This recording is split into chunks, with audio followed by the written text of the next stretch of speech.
সারা পৃথিবীতে কালেমার দাওয়াত দিয়ে যাবে। জামাতের কর্মীরা সারা পৃথিবীতে কালেমার দাওয়াত দিয়ে যাবে। কোরআনের আলোকে সমাজ বিনির্মাণ, কোরআনের আলোকে সমাজ বিনির্মাণ, হাজার জুলুম বাধা উল্টে যাবে। জামাতের কর্মীরা সারা পৃথিবীতে কালেমার দাওয়াত দিয়ে যাবে। জামাতের কর্মীরা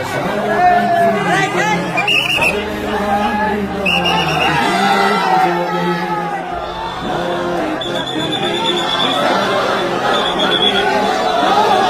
পৃথিবীতে কালেমার দাওয়াত দিয়ে যাবে। জামাতের কর্মীরা সারা পৃথিবীতে কালেমার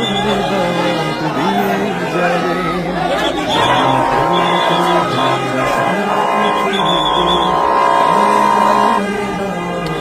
দিয়ে যাবে। কোরআনের আলোকে সমাজ বিনির্মাণ, কোরআনের আলোকে সমাজ বিনির্মাণ, হাজার জুলুম বাধা উল্টে যাবে। জামাতের কর্মীরা সারা পৃথিবীতে কালেমার দাওয়াত দিয়ে যাবে। বিশেষ দুটি কারণে বরিশাল বিভাগের প্রতি আমার আলাদা একটা ভালো লাগা। এর কারণ এই অঞ্চলে আলেম ওলামা বেশি, ঠিক কিনা বলেন? আজকের এই প্রোগ্রামে অনেক কওমি মাদ্রাসার মুহতামিম সাহেবরা এসেছেন, আমি শুনেছি। আলিয়া মাদ্রাসার প্রিন্সিপাল হুজুররা এসেছেন, খতিব সাহেবরা এসেছেন, ইমাম সাহেবরা এসেছেন, মুয়াজ্জিন সাহেবরা এসেছেন। এই বিভাগে আলেম ওলামা বেশি। তার প্রমাণ এখানে এই বরিশালের ভেতরে আছে সারসিনা দরবার, ঠিক কিনা বলেন? অনেক হাক্কানি একটা দরবার। সারসিনার মরহুম পীর সাহেব হুজুরের খেদমত করেছি আমি অনেকবার, সুযোগ হয়েছিল আমার ছাত্র জামানায়।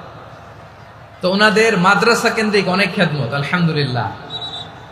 তারপর এই বিভাগে রয়েছে চরমোনাই দরবার, ঠিক কিনা বলেন? ওনাদেরও বিশাল মাদ্রাসা, ধর্মীয় অঙ্গনে, মাদ্রাসা অঙ্গনে, রাজনৈতিক অঙ্গনে ওনাদের অনেক খেদমত।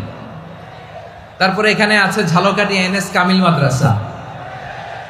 আমরা কায়েস সাহেব হুজুরের কথা শুনেছি, আল ইত্তেহাদ মা আল ইখতিলাফ, মতবিরোধের সাথে ঐক্য, অসাধারণ কথা। তো এই সমস্ত বড় বড় আল্লাহওয়ালাদের আগমন এই ভূখণ্ডে হওয়ার কারণে এখানে ধর্মীয় বিশৃঙ্খলা, মারামারি কম, আছে ঐক্য, ঠিক কিনা বলেন?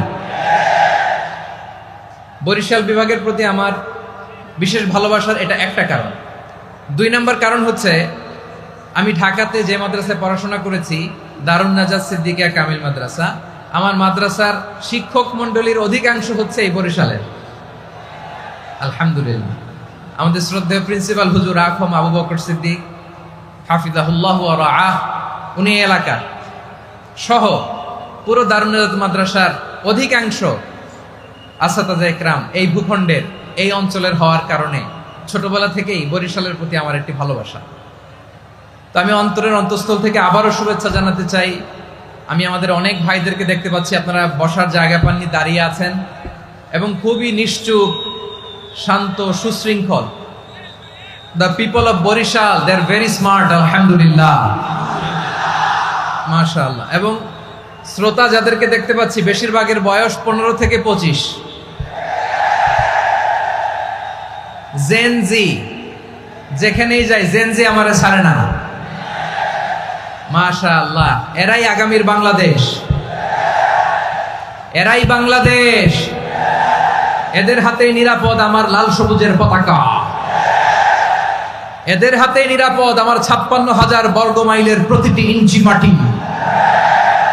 এজন্য তোমাদেরকে সাবধান থাকতে হবে, সজাগ থাকতে হবে দেশের জন্য, এদেশের সার্বভৌমত্বের জন্য, ঠিক কিনা বলেন?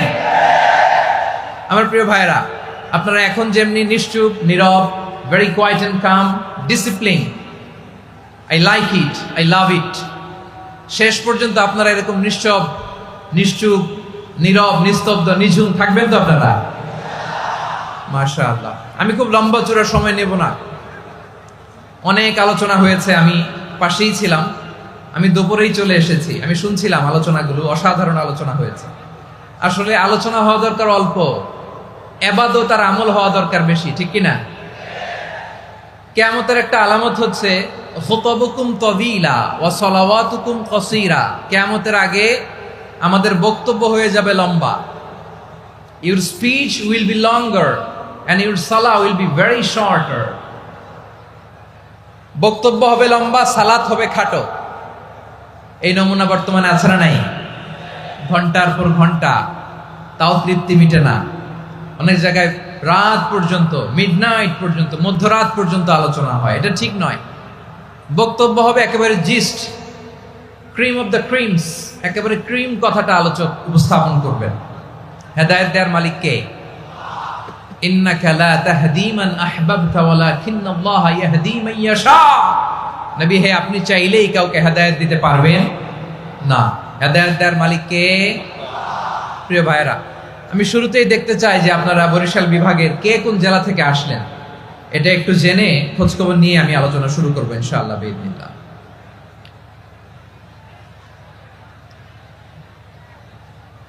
প্রিয় ভাইরা, আমি দেখতে চাচ্ছি আপনাদের এই বরিশাল বিভাগের ভোলা জেলা আছে না একটা, দ্বীপ জেলা, ওখান থেকে কেউ আসতে পারছেন নাকি? হ্যাঁ, আল্লাহু আকবার, আসছে তো, ওই যে হাত দেখা যাচ্ছে। সর্বনাশ, মাশাআল্লাহ, মাশাআল্লাহ, ঠিক আছে। আল্লাহ আমার ভাইদেরকে তুমি কবুল করো। বরগুনা জেলা থেকে কেউ এসেছেন আজকের প্রোগ্রামে? ইয়া সালাম, মাশাআল্লাহ, মাশাআল্লাহ, ওয়েলকাম, ওয়েলকাম, ঠিক আছে। পিরোজপুর জেলার কেউ এসেছেন? পিরোজপুর জেলা থেকে মাশাআল্লাহ অনেক ভাইরা এসেছেন। ঝালকাঠি, মাশাআল্লাহ, ঝালকাঠির অনেক আসছে। তারপর বরিশাল জেলা থেকে কারা কারা এসেছেন? বরিশাল, মাশাআল্লাহ, তাবারাকাল্লাহ। এবার পটুয়াখালী জেলার কারা কারা দেখি? মাশাআল্লাহ, মাশাআল্লাহ, মাশাআল্লাহ। আল্লাহ তুমি কবুল করো, আল্লাহ তুমি কবুল করো। লিল্লাহি তাকবীর, লিল্লাহি তাকবীর, লিল্লাহি তাকবীর। হাত নামান। প্রিয় ভাইরা, আসুন আমরা কাল বিলম্ব না করে আজকের পটুয়াখালী জেলা শহরের, মাশাআল্লাহ, ওই যে লক্ষ্মীপুর থেকে আমাদের ভাই এসে প্লেকার্ড নিয়ে দাঁড়াইছে, ঠিক আছে, প্লেকার্ড দেখেছি, ফি আমানিল্লাহ। আচ্ছা, এই বরিশাল বিভাগের বাইরে থেকে কারা কারা আসছেন দেখি, কেউ আছেন কিনা? মাশাআল্লাহ, অনেক অনেক অনেক, মাশাআল্লাহ, আল্লাহ কবুল করুন, আল্লাহ কবুল করুন, ফি আমানিল্লাহ। চাঁদপুর, ঠিক আছে, ঠিক আছে, হ্যাঁ, ইলিশের বাড়ি চাঁদপুর, ঠিক আছে, মাশাআল্লাহ। বসুন, বসুন। সম্মানিত ভাইরা, আসুন আমরা মূল আলোচনার দিকে চলে যাই। আজকে আমরা যে টপিকটা নিয়ে আলোচনা করব সেটা হচ্ছে, আমরা যে জীবনে বিপদে পড়ি, আমরা বিপদে পড়লে আমাদেরকে উদ্ধার করে কে? আল্লাহ ছাড়া আমাদের বাঁচানোর কেউ আছে? উদ্ধার করার কেউ আছে? রক্ষা করার কেউ আছে? এজন্য বিপদে পড়লে আমরা চাইবো কার কাছে? আমাদের যাই দরকার হোক আমরা ফরিয়াদ করব কার কাছে? নাকি মাজারে যেয়ে চাবেন? মাজারে যেয়ে চাবেন? অনেকে তো মাজারে যেয়ে কপাল ঘষে, আছে না নাই? মাজারে যেয়ে সন্তান চায়, আছে? এই এলাকায় নাই, এলাকার লোকদের আকীদা খালেস আমি জানি। মাজারে যেয়ে কপাল ঘষে আর সন্তান চায়। আচ্ছা, মাজারে গেলে সন্তান পাওয়া যায়? আচ্ছা, মাজারে না গেলে যদি বাচ্চা না হতো, গরু ছাগলের যে বাচ্চা হয় ওরা কোন মাজারে মানত করে বলেন? কথা কি বুঝতেছেন? এই যে প্রতি বছর গরু, ছাগল, ভেড়া এগুলো যে বাচ্চা দেয়, এরা কোন মাজারে যে মানত করে? এজন্য চাইতে হবে একজনের কাছে, তিনি কে? আমার প্রিয় পটুয়াখালীবাসী, মাজার জিয়ারত করা সুন্নাহ। আমরা মাজার জিয়ারত করব, আল্লাহ ওয়ালাদের কবরে যাব, আমরা সেখানে যে সালাম দিব, দোয়া করব, নিজের জন্য করব, কবরে শুয়ে থাকা মাইয়েতের জন্য করব, পুরো মুসলিম উম্মার জন্য করব। কিন্তু কবরে যিনি শুয়ে আছে ওই বাবার কাছে সন্তান চাওয়া যাবে? চাকরি চাওয়া যাবে? সফলতা চাওয়া যাবে? সফলতা দেয় কে? সবাই বলেন নাই, আওয়াজ করে বলেন, সফলতা দেওয়ার মালিক কে? এক কথাই রব্বুল আলামিন বলেন, ওয়া ইয়ামসাসকাল্লাহু বিদুররিন ফালা কাশিফা লাহু ইল্লা হু ওয়া وإن يردك بخير فلا راد لفضله يصيب به من يشاء من عباده وهو الغفور الرحيم الله أكبر আল্লাহ বললেন ওয়া ইয়ামসাসকাল্লাহু বিদুররিন ফালা কাশিফা লাহু ইল্লা হু। আল্লাহ যদি তোমাকে কোনো বিপদ স্পর্শ করায়, আল্লাহ যদি তোমারে কোনো বিপদে ফেলে দেয়, ওই বিপদ থেকে উদ্ধার করার তিনি ছাড়া আর কেউ নাই। জোরে বলেন ঠিক কিনা? তিনি যদি কোনো বিপদে ফেলেন, তিনি ছাড়া বিপদ থেকে উদ্ধার করার কেউ নাই। আর তিনি যদি তোমার প্রতি কোনো অনুগ্রহ করতে চান, ওই অনুগ্রহ ঠেকিয়ে দেওয়ার ক্ষমতাও কারো নাই। আল্লাহ যদি আপনার সফলতা দিতে চায়, পৃথিবীর কোনো শক্তি ওই সফলতাকে থামাতে পারে? এজন্য আল্লাহ বললেন, খবরদার, চিন্তা রাখিদা খালিস করে নাও। ওয়া ইয়ামসাসকাল্লাহু বিদুররিন ফালা কাশিফা লাহু ইল্লা হু। আল্লাহ বিপদে ফেললে বিপদ থেকে উদ্ধার করার কেউ থাকে না। আর আল্লাহ যদি তোমার প্রতি দয়া দেখাতে চান, অনুগ্রহ করতে চান, ওই অনুগ্রহকে প্রতিরোধ করার মতো ক্ষমতা কারো নাই। তিনি তার বান্দাদের মধ্য থেকে যাকে ইচ্ছা তাকে দেন, যত ইচ্ছা তত দেন। তিনি ক্ষমাশীল, তিনি মেহেরবান। সুবহানাল্লাহ। তিনি ক্ষমাশীল, তিনি মেহেরবান। তাহলে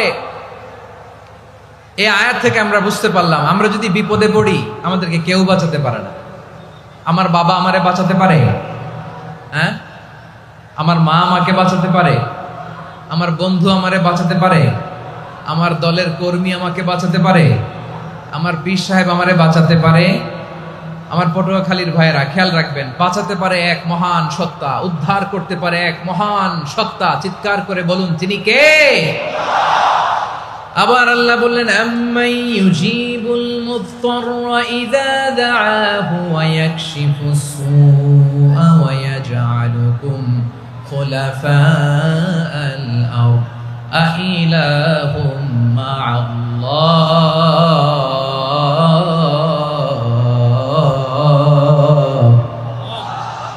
ক্বালিলাম মা তাযাক্কারুন। রব্বুল আলামিন বলেন, বিপদে পড়ে কাতর কণ্ঠে চিন্তাগ্রস্ত হয়ে যখন কেউ ফরিয়াদি হয়ে আল্লাহর ডাকে হাত তোলে, তখন এই ব্যক্তির ডাকে সাড়া দেয় কে? সবাই বলুন। কাতর কণ্ঠে বিপন্ন অবস্থায় আপনি যখন কেঁদে কেঁদে হাত তুলে আপনার দুঃখের কথা জানান, আপনি যখন ডাকেন তারে, তখন আপনার ডাকে সাড়া দেয় কে? আল্লাহ বলে, আমি সাড়া দেই। তোমাদের বিপদকে মুক্ত করে দেয় কে? ওই আল্লাহর সাথে কোন উপাস্য আছে নাকি? কিন্তু খুব অল্প সংখ্যক লোকই তোমরা উপদেশ গ্রহণ করো। কথাটা কার? তাহলে বিপন্ন মানবতা যখন কাঁদে, মানুষ যখন বিপদে পড়ে নিরুপায় হয়ে ফরিয়াদ করে, তার ডাক শোনার কেউ নাই একজন ছাড়া। চিল্লায় বলেন তো, তিনি কে? এজন্য আমরা ফরিয়াদের হাত কার দিকে তুলব? প্রিয় পটুয়াখালী বলেন, ফরিয়াদের দুটো হাত আমরা কার দিকে তুলবো? এবং খেয়াল রাখতে হবে, মাথার সাথে সেট করে নিতে হবে, আল্লাহ ছাড়া আমাকে উদ্ধার করার কেউ নাই। এই পৃথিবীতে কেউ আপন না। প্রিয় ভাই, বিপদে বললে বোঝা যায় কেউ আপন না। আপন শুধু একজন মহান সত্তা, তিনি কে? এটা কি আপনারা খেয়াল রাখতে পারবেন? হ্যাঁ, বিপদে আপদে কেউ আমাদের বাঁচাতে পারে না, তরাতে পারে না, মুক্তি দিতে পারে না, উদ্ধার করতে পারে না, একমাত্র আমার প্রভু ছাড়া, আল্লাহ ছাড়া। চিল্লায় বলেন ঠিক কিনা? এবং প্রিয় পটুয়াখালীর ভাইয়েরা, মাথার সাথে এটা সেট করে নিতে হবে যে আমাদের পুরো জীবনটাই পরীক্ষা। পুরো জীবনটাই কি? The life is a test. পুরো জীবনটাই পরীক্ষা। এই জীবনে বিপদ আসবে, আপদ আসবে, পরীক্ষা আসবে, সবার জীবনে এটা থাকে। এক একজনের পরীক্ষা এক এক রকম। আমার পরীক্ষা একরকম, মাসুদ ভাইয়ের পরীক্ষা একরকম, চৌধুরী সাহেবের পরীক্ষা একরকম, আপনার পরীক্ষা একরকম, উনার পরীক্ষা আবার আরেক রকম। পুরো পৃথিবীটাই পরীক্ষা ক্ষেত্র, সবাই পরীক্ষা দিচ্ছি, কিন্তু কারো পরীক্ষা প্রশ্নের সাথে কারোটার মিল নাই। সুবহানাল্লাহ পড়বেন না? পুরোটাই পরীক্ষা ক্ষেত্র, সবাই পরীক্ষার্থী, কিন্তু প্রশ্নপত্র একটার সাথে আরেকটা মিলে না। One doesn't match the other. একজনেরটার সাথে আরেকজনেরটা মিলে না। কাউকে আল্লাহ তাআলা ধনী বানিয়ে পরীক্ষা করেন, কি বানিয়ে? কথা কি বুঝতেছেন নাকি কষ্ট হচ্ছে? কষ্ট হচ্ছে আপনাদের? কাউকে আল্লাহ ধনী বানিয়ে পরীক্ষা করেন, আবার কাউকে আল্লাহ তাআলা গরিব বানিয়ে পরীক্ষা করেন, কাউকে আল্লাহ অসুস্থ বানিয়ে পরীক্ষা করেন। কেউ দেখবেন যে দুরারোগ্য ব্যাধিতে আক্রান্ত, ডাক্তার বলেছে আর সময় নাই, দুরারোগ্য ব্যাধি ক্যান্সার, যার নেই কোনো অ্যান্সার, তার জন্য পরীক্ষা হচ্ছে এই রোগ। আরেক লোক দেখবেন তার আবার রোগ বালাই নাই, মাশাআল্লাহ, তাকে আল্লাহ তাআলা আর্থিক দৈন্যতা, দারিদ্রতা দিয়ে পরীক্ষা করছেন। এরকম আছে না নাই? টাকা পয়সা নাই, দিন আনে দিন খায়, যা আছে তাতে চলে না, এটা তার জন্য পরীক্ষা। আবার আরেক শ্রেণীর লোক দেখবেন তাকে আল্লাহ অসুস্থতাও দেয় নাই, দারিদ্রতাও দেয় নাই, তার দাম্পত্য জীবনের সমস্যা আছে না নাই? স্ত্রী কথা শোনে না, অথবা ছেলে মেয়ে কথা শোনে না। তাহলে পরীক্ষা সবার জীবনে আছে, এক একজনের পরীক্ষাটা এক এক রকম। আল্লাহ তাআলা দেখতে চায় যে এই পরীক্ষার সময় আমরা কিরকম রেসপন্স করি, how to deal with the test, কিভাবে এই বিপদ আপদ পরীক্ষাগুলোকে আমরা হ্যান্ডেল করব, ডিল করব, এটা হচ্ছে আজকের আলোচনার বিষয়। বুঝতে পেরেছেন সবাই আমার প্রিয় ভাইয়েরা? তাহলে পরীক্ষাময় আমাদের জীবন, আপদ পরীক্ষা এটা মানুষের পিছু ছাড়ে না, সবার জীবনে পরীক্ষা আছে। নবীদের জীবনেও পরীক্ষা ছিল। সাহাবারা জিজ্ঞেস করেছেন, ইয়া রাসূলুল্লাহ, আইয়ুন নাসি আশাদ্দু বালাআন ফিদ দুনিয়া, এই দুনিয়ার বুকে কাদের পরীক্ষা সবচেয়ে বেশি? বিশ্বনবী বলেছেন, আল আম্বিয়া, এই পৃথিবীতে সবচেয়ে বেশি পরীক্ষা আল্লাহ তাআলা নিয়ে থাকেন নবীদের। কাদের? নবীদের। সুম্মাল আমসাল ফাল আমসাল, এরপরে নবীদের পরের স্তরে যারা, তাদের পরীক্ষা। এরপরে তাদের পরের স্তরে যারা, তাদের পরীক্ষা। সিদ্দিকিনদের, শুহাদাদের, সালিহিনদের, আল্লাহওয়ালাদের, যার ঈমান যত মজবুত তার জীবনে পরীক্ষাও তত বেশি। চিল্লায় বলেন ঠিক কিনা? তাহলে মুমিনরা, বিশ্বাসীরা, আমরা কি পরীক্ষা বিপদ আপদে ভয় পাই? হ্যাঁ, বিপদ দেখলে ভয় লাগে আপনাদের? ভয় লাগে? হ্যাঁ না, মুমিনরা বিপদে ভয় পায় না, তারা হতাশ হয় না, সুবহানাল্লাহ, তারা নিরাশ হয় না। বিশ্বাসীরা হাল ছেড়ে দেয় না, তারা ভরসা রাখে একজনের উপর। চিল্লায় বলতে হবে তিনি কে? কারণ মুমিন জানে the grief isn't permanent, the test isn't permanent, the struggle in our life isn't permanent. আমাদের জীবনের দুঃখ, কষ্ট, স্ট্রাগল এগুলো পার্মানেন্ট নয়। after every difficulties there is an ease, সব কষ্টের পরেই একটা সুখ আছে না নাই? রব্বুল আলামিন বলেন, ফা ইন্না মাআল উসরি ইউসরা, ইন্না মাআল উসরি ইউসরা, ভয় পেও না, চিন্তা করো না, কষ্টের সাথেই আমি রেখে দিয়েছি স্বস্তি। সুবহানাল্লাহ বলেন। মুমিন জীবনে বিপদ যত বেশি, কষ্ট যত বেশি, তার সামনে সফলতা তার চেয়েও বেশি। ঠিক কিনা বলেন? কারণ বিশ্বাসীরা জানে রাত্রি যত গভীর হয়, সুবহে সাদিকের সময় তত আগাতে থাকে। গর্ভবতী নারীর পেটের ব্যথা যত বাড়তে থাকে, ঘরে নতুন মেহমান আগমনের সময় ঘনাতে থাকে। মুমিনদের উপর বিপদ, অত্যাচার, আপদ, পরীক্ষা যত বাড়তে থাকে, কালেমার পতাকা উড্ডয়নের সময় কাছে আসতে থাকে। বিশ্বাসীদের এগুলো হিসাব মিলানো অনেক আগে, এগুলো অনেক আগে হিসাব মিলানো। দুঃখের আধার শেষে সুখের আলো মিটিমিটি হাসে। চিল্লায় বলেন ঠিক কিনা? দুঃখ যত বেশি, পরীক্ষা যত বেশি, কষ্ট যত বেশি, সুখের সময় তত কাছাকাছি। চিল্লায় বলতে হবে ঠিক কিনা? এজন্য মুমিন জীবনে পরীক্ষা বেশি, মুমিনদের হতাশা নাই, মুমিনরা নিরাশ হয় না, হতাশ হয় কাফিররা। মুমিনরা কখনো হাল ছেড়ে দেয় না, মুমিনরা ভরসা রাখে একজনের উপর, তিনি কে? তাহলে আমার প্রিয় পটুয়াখালীবাসী, বিপদ থাকবে, পরীক্ষা থাকবে, এই বিপদ থেকে আমাদেরকে উদ্ধার করবেন একজন, তিনি কে? আমরা শুধু আল্লাহর উপরই ভরসা রাখবো। রাজি আছেন তো? চাইবো একজন সত্তার কাছে, আওয়াজ করে বলুন তিনি কে? একজন সত্তার কাছে চাইবে। বিশ্বনবী ওনার চাচাতো ভাই আব্দুল্লাহ ইবনে আব্বাস রাদিয়াল্লাহু তাআলা আনহুকে বললেন, ইয়া আব্দুল্লাহ ইবনুল আব্বাস, হে আব্দুল্লাহ ইবনে আব্বাস, ইদা সাআলতা ফাসআলিল্লাহ, যখন চাইবে আল্লাহর কাছে যাও। ও আব্দুল্লাহ, যখন চাইবা আল্লাহর কাছে চাও। ওয়া ইদা ইসতাআনতা ফাসতাইন বিল্লাহ, যখন সাহায্য চাইবা আল্লাহর কাছে ফরিয়াদ করো। জেনে রেখো ও আব্দুল্লাহ, ওয়া আলাম আন্নাল উম্মাতা লাউ ইজতামাআত আলা আইয়ানফাউকা বিশাইইন লাম ইয়ানফাউকা ইল্লা বিশাইইন ক্বাদ কাতাবাহু আল্লাহু লাক। ও আব্দুল্লাহ, জেনে রেখো, মনে রেখো, গোটা বিশ্বের সবাই মিলে যদি তোমার উপকার করতে চায় ততটুকুই তারা করতে পারবে যতটুকু আল্লাহ তোমার নসিবে সেটা লিখে রেখেছে। ঠিক কিনা বলেন? আর যদি গোটা বিশ্বের সবাই মিলে তোমার বিরুদ্ধে কনস্পাইরেসি করে, ষড়যন্ত্র করে, গোটা বিশ্বের সবাই মিলেও যদি তোমার ক্ষতি করতে চায় ততটুকুই শুধু পারবে যেটা আল্লাহ তোমার জন্য বরাদ্দ রেখেছে। যতটুকু আল্লাহ তাআলা তোমার জন্য বরাদ্দ রেখেছে অতটুকুই ক্ষতি করতে পারবে, আর এক চুল বেশিও করতে পারবে না, কমও করতে পারবে না। চিল্লায় বলেন ঠিক কিনা? এজন্য আমরা চাইবো কার কাছে? সবাই বলেন নাই, আওয়াজ করে বলেন কার কাছে? সব সময় আমরা আল্লাহর কাছে চাইবো, বিপদে আপদে, সুখে দুঃখে, সচ্ছল অবস্থায় অসচ্ছল অবস্থায়, পরাজয়ের সময় বিজয়ের সময়, সব সময় আমরা ভরসা রাখবো কার উপর? সবাই বলুন।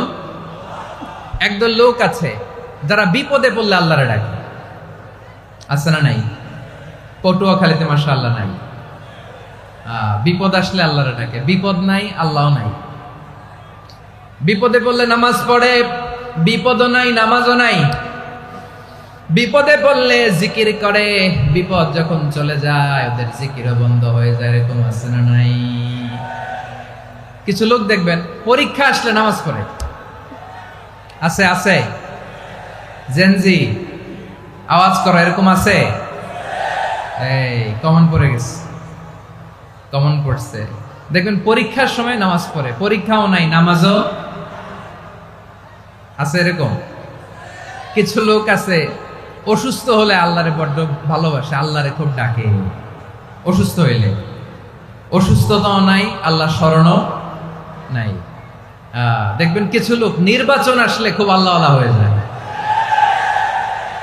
তখন দেখবেন মাথার মধ্যে হেজাব লাগায়, পাঞ্জাবি লাগায়, আল্লাহওয়ালা হয়ে যায়। নির্বাচনও নাই, এরপরে আল্লাহর কথাও নাই। আছে না নাই? না, এরকম হওয়া যাবে না। সব সময় আমরা আল্লাহরে ডাকবো, বিপদে আপদে সব সময় ভরসা রাখবো আমরা একজনের উপর। আওয়াজ করে বলেন তিনি কে? এ কথায় আল্লাহ তাআলা আমাদের চোখে আঙ্গুল দিয়ে জানিয়ে দিলেন, ফাইদা রাকিবু ফিল ফুলকি দা'আবুল্লাহ মুখলিসিনা লাহুদ্দিন ফালাম্মা নাজ্জাহুম ইলাল বাররি ইযা হুম ইউশরিকুন।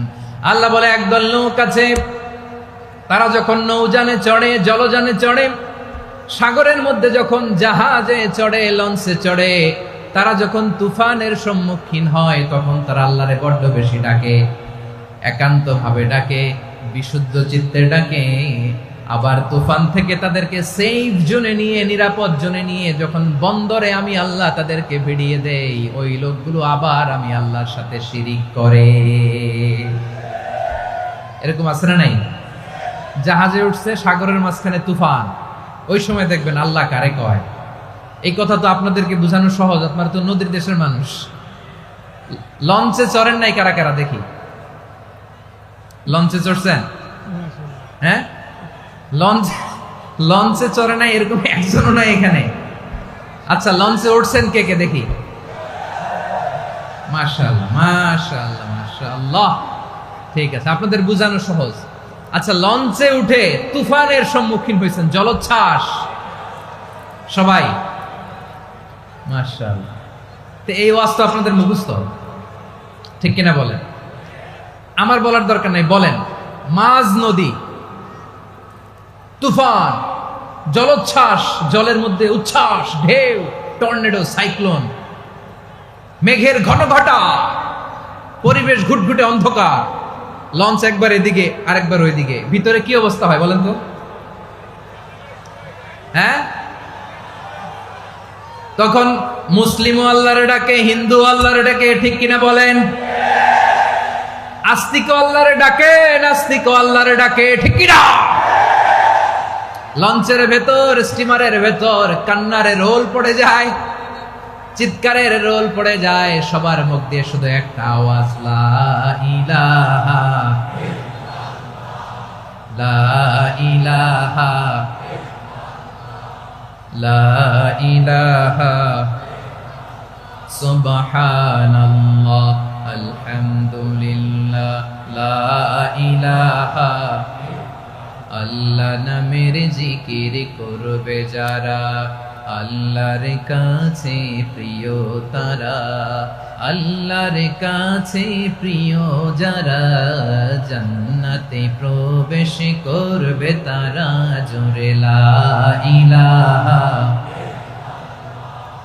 লা ইলাহা ইল্লাল্লাহ লা ইলাহা ইল্লাল্লাহ মুহাম্মাদুর রাসূলুল্লাহ সাল্লাল্লাহু আলাইহি ওয়াসাল্লাম। আমার প্রিয় পটুয়াখালীবাসী, তাহলে লঞ্চের ভেতরে যখন আমরা তুফানের মধ্যে পড়ি তখন সবাই মিলে আমরা একটা নামের জিকির করি। নামটা কার? মুসলমানেরাও ডাকে, হিন্দুরাও ডাকে, আস্তিকও ডাকে, নাস্তিকও ডাকে, সবাই ডাকে একজনকে। তিনি কে? আবার দেখবেন ওই আল্লাহ তুফানের পরে, ঝড়ের পরে ওই লঞ্চটাকে যখন সদর ঘাটে ফিরিয়ে দেয়, আবার আমরা নাফরমানি শুরু করে দেই। সে কোথায় আল্লাহ বললেন, ফাইদা রাকিবু ফিল ফুলকি দা'আউল্লাহ মুখলিসিনা লাহুদ্দিন ফালাম্মা নাজ্জাহুম ইলাল বাররি ইযা হুম ইউশরিকুন। সাগরে যখন তুফানে পড়ে আমি আল্লাহর ডাকে, আবার আমি আল্লাহ যখন বাঁচিয়ে দেই, আবার আমি আল্লাহর সাথে শিরিক শুরু করে। আমরা কি এরকম হতে চাই নাকি? এরকম করবেন?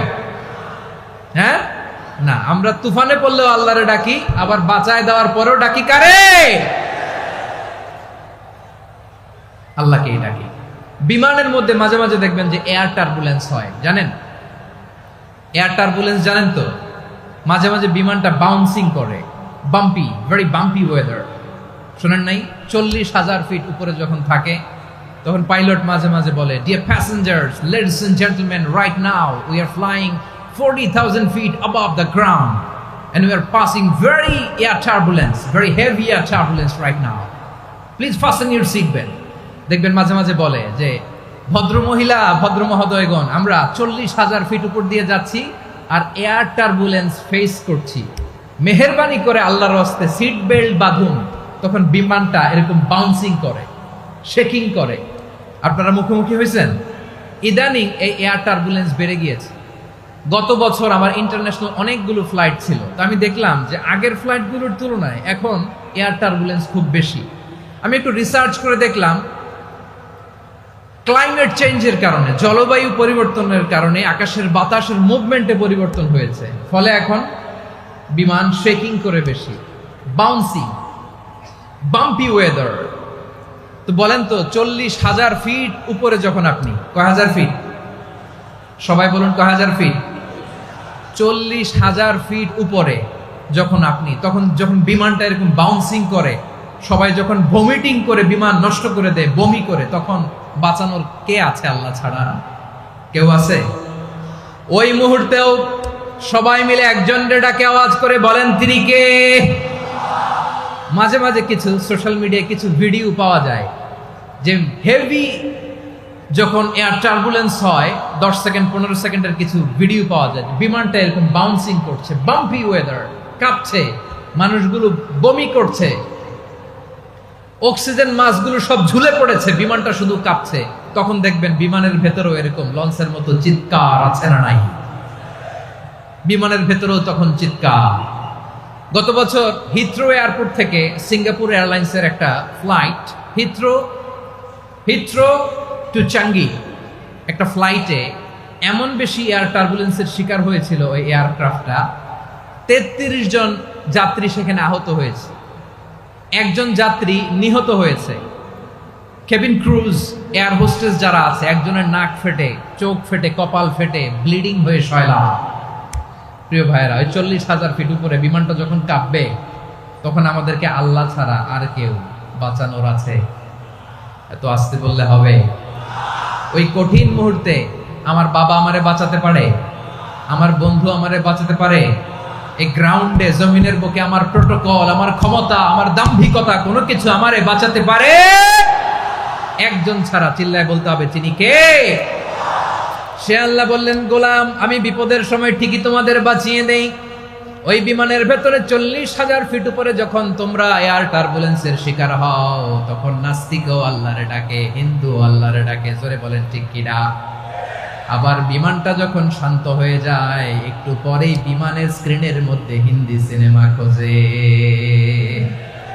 বিমানের স্ক্রিনে কিন্তু বিশাল ওখানে আফলাম ফিল্মের একেবারে বোঝাই করা। বিমানটা শান্ত হলে আবার হিন্দি সিনেমা দেখা শুরু করে।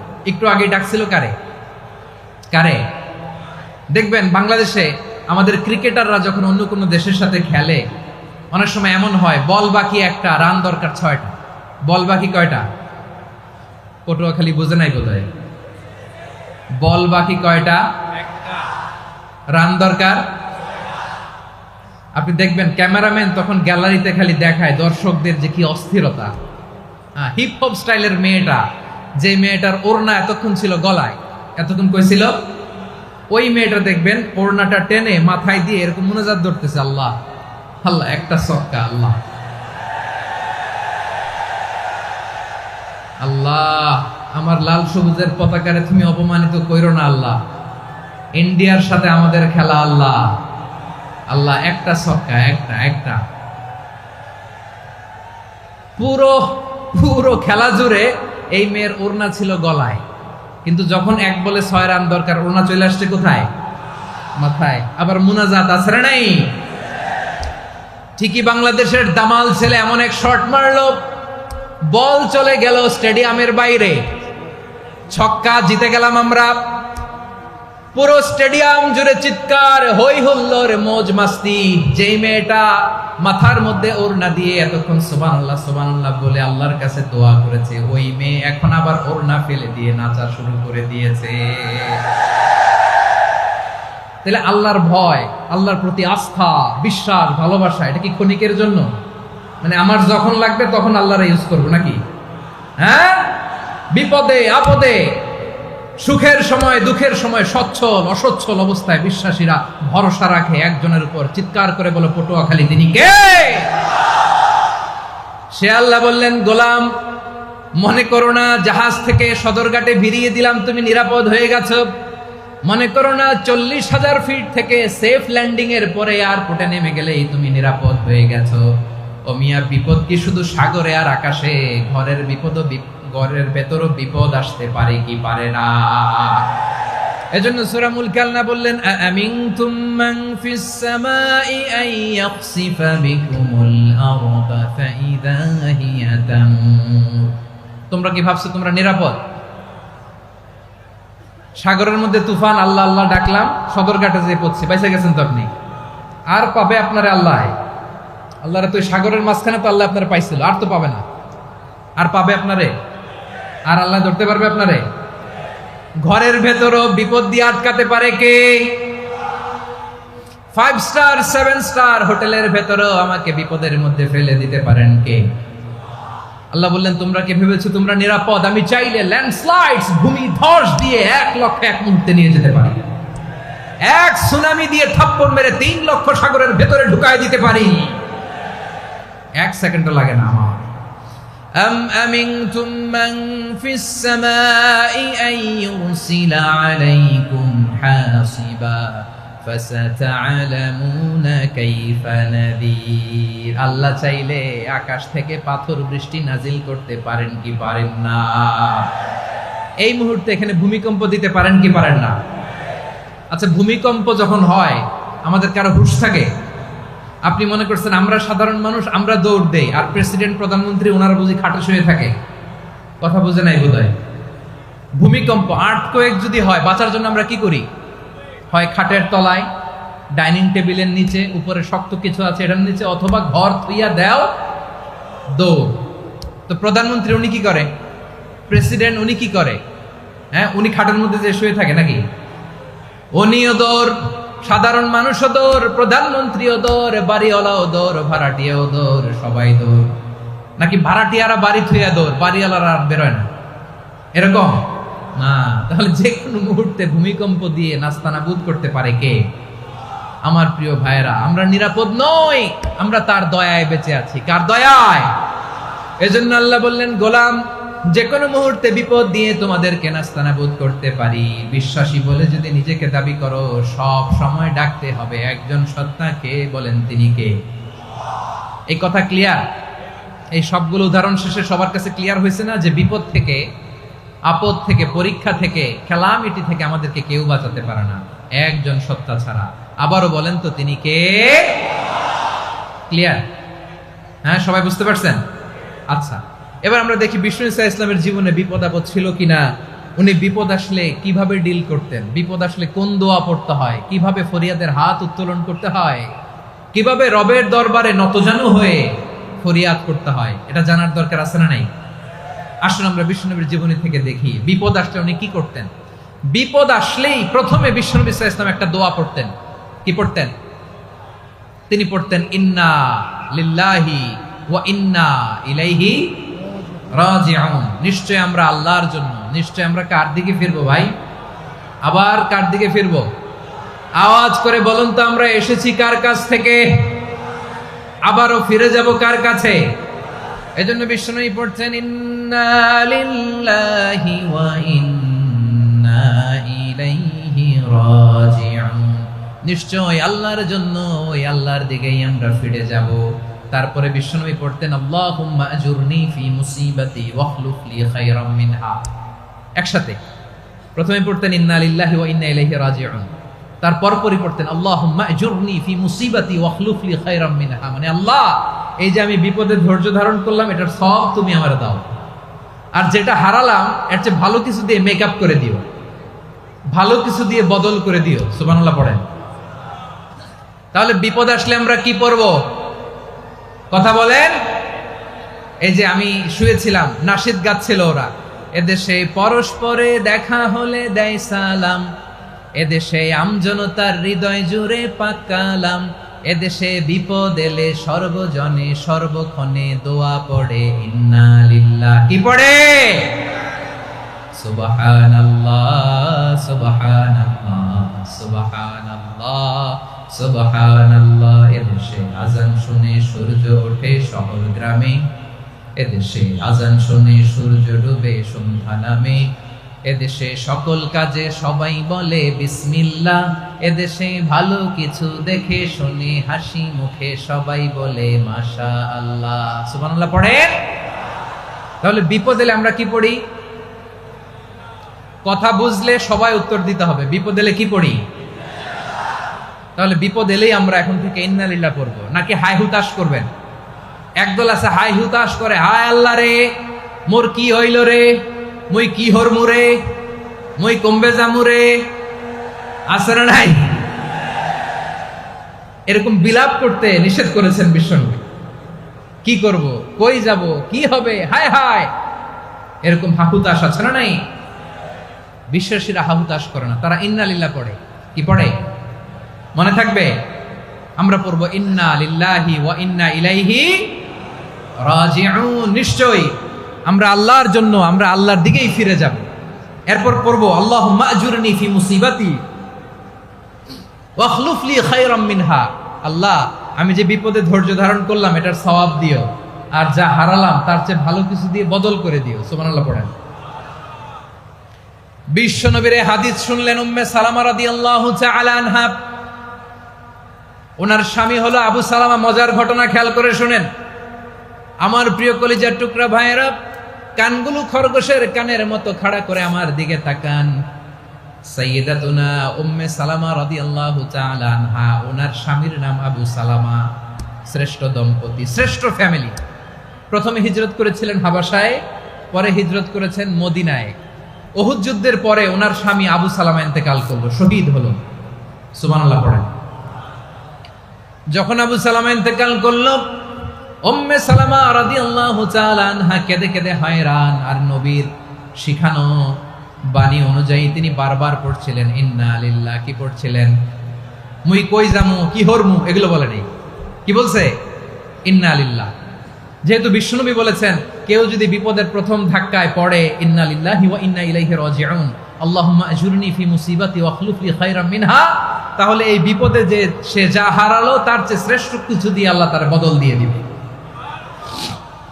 এই হাদিস শুনে উম্মে সালামা রাদিয়াল্লাহু তাআলা আনহা ওনার প্রাণ প্রিয় স্বামী আবু সালামার ইন্তেকালের পরে চোখের পানি ছাড়ে আর পড়ে ইন্না লিল্লাহি ওয়া ইন্না ইলাইহি রাজিউন আল্লাহুম্মা আজুরনি ফি মুসিবাতি ওয়া আখলুফনি খায়রাম মিনহা।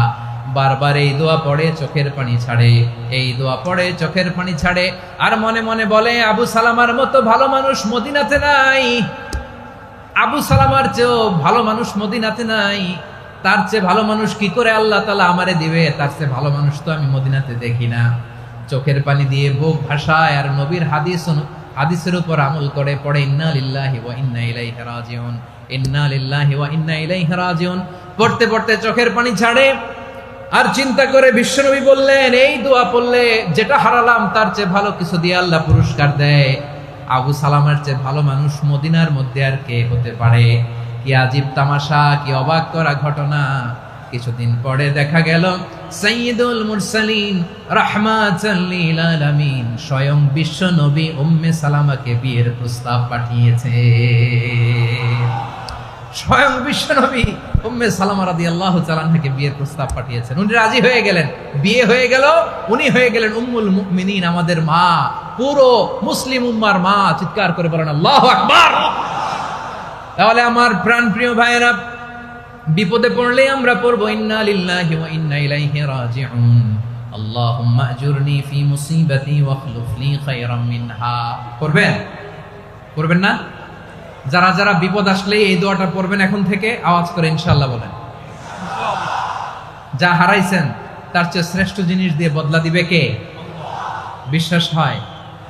একটু সন্দেহ লাগে মনে হয়, একটু সন্দেহ আছে?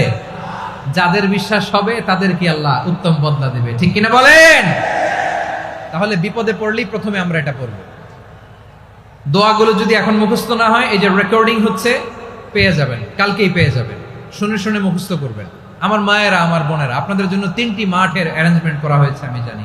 আপনারাও এই দোয়াগুলো পড়বেন, আপনার স্বামীকে শেখাবেন, সন্তানকে শেখাবেন, আপনার পুরো পরিবারটাকে জান্নাতের টুকরো বানিয়ে দিবে কে? তাহলে বিপদ আসলে প্রথমে কি পড়তে হবে এটা জেনে গেলাম। এরপরে বিপদ আসলে নিজেকে কি করে আল্লাহর কাছে সঁপে দিতে হয় এটাও জানার দরকার আছে না নাই? বিপদে প্রথমে ইন্না লিল্লাহ পড়লাম, ধৈর্য ধারণ করলাম, বিপদ থেকে উদ্ধারের সর্বোচ্চ চেষ্টা করলাম। আমার কাজ যখন শেষ তখন আমি আমার এই বিষয়টা আল্লাহর কাছে সঁপে দিব। কার কাছে সুপর্দ করব? কার কাছে? বিপদে বললে কেমন করে নিজেকে আল্লাহর কাছে সঁপে দিতে হয় আসুন সাইয়েদনা ইব্রাহিম আলাইহিস সালামের জীবনী থেকে জানি। আল্লাহর খলিল ইব্রাহিম আলাইহিস সালাম আমাদের মতো সমাজ ব্যবস্থা পায় নাই।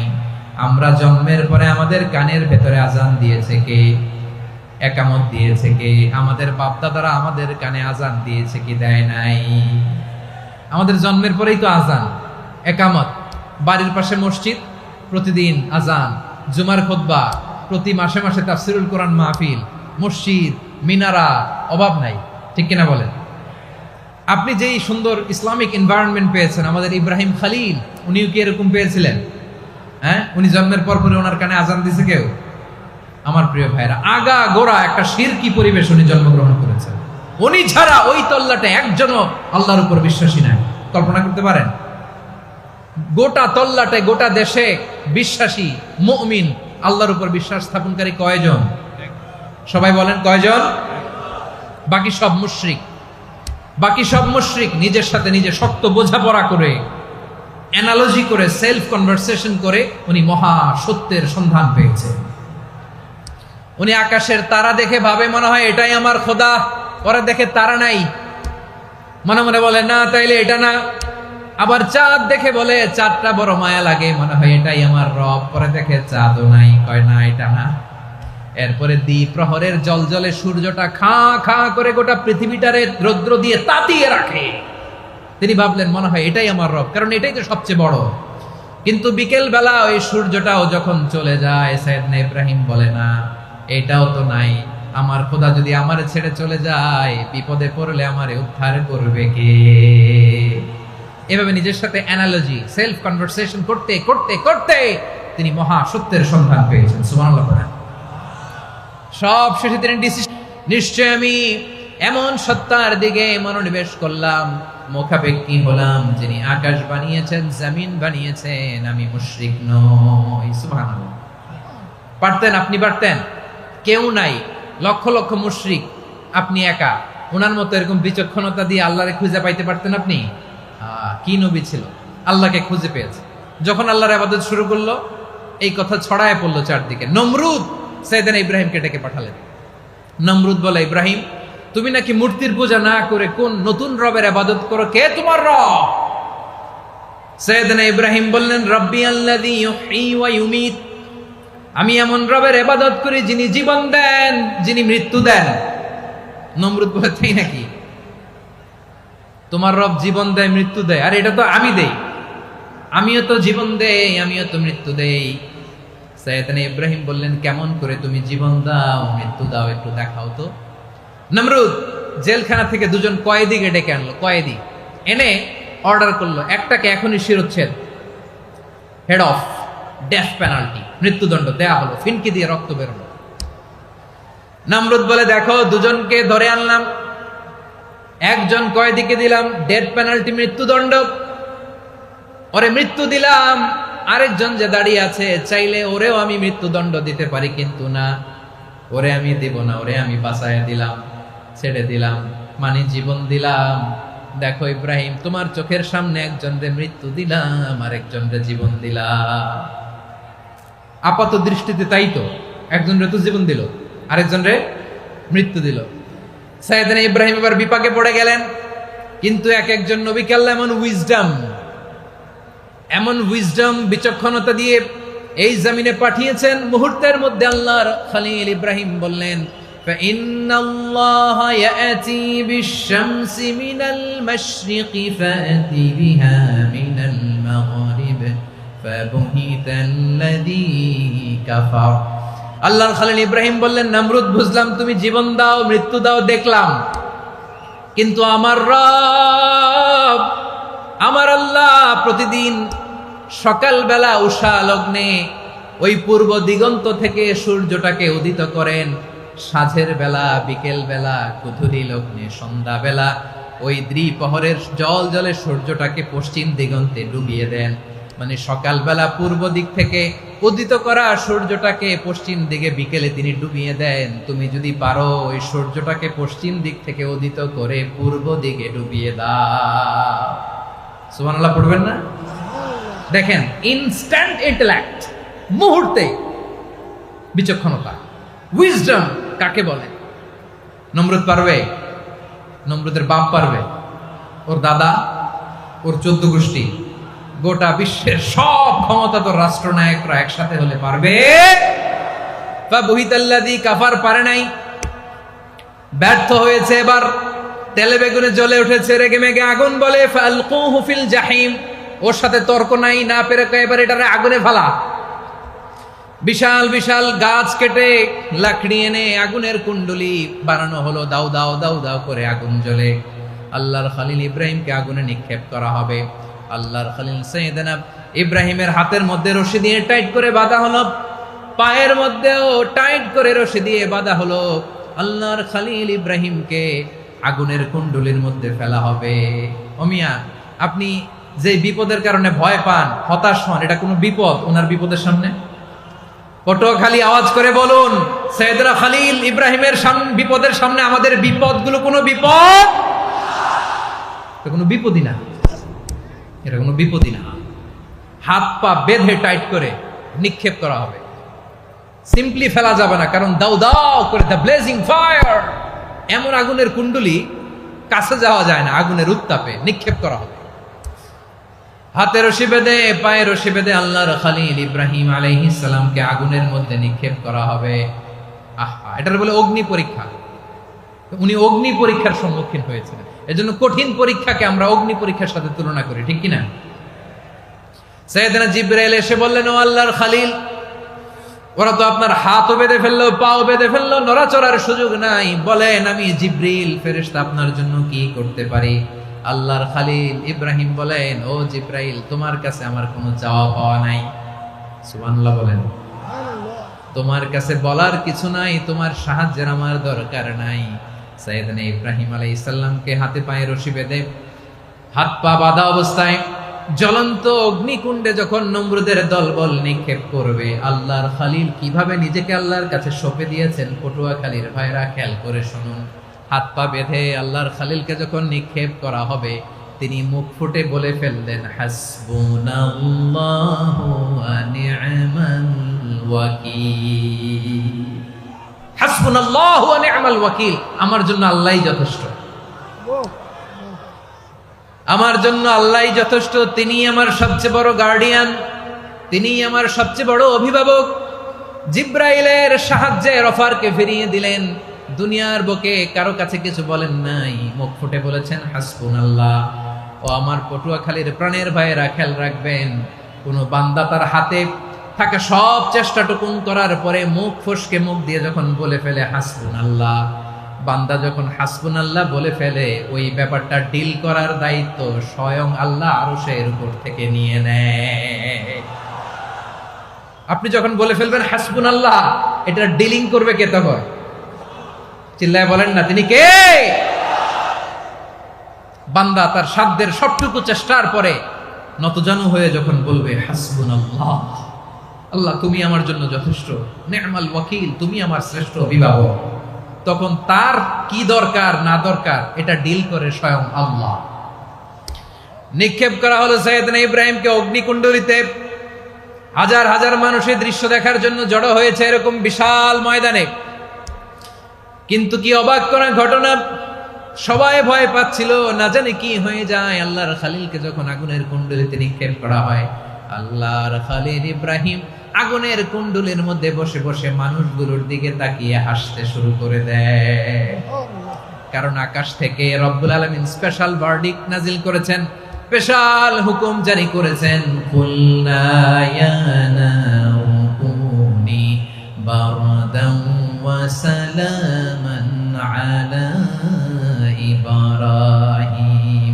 ও আগুন খবরদার, সৃষ্টির শুরু থেকে তোকে একটা ধর্ম আমি বাতলে দিয়েছিলাম, তোর ধর্ম, আগুনের ধর্ম হলো যা পাবে জ্বালিয়ে সারখার করবে।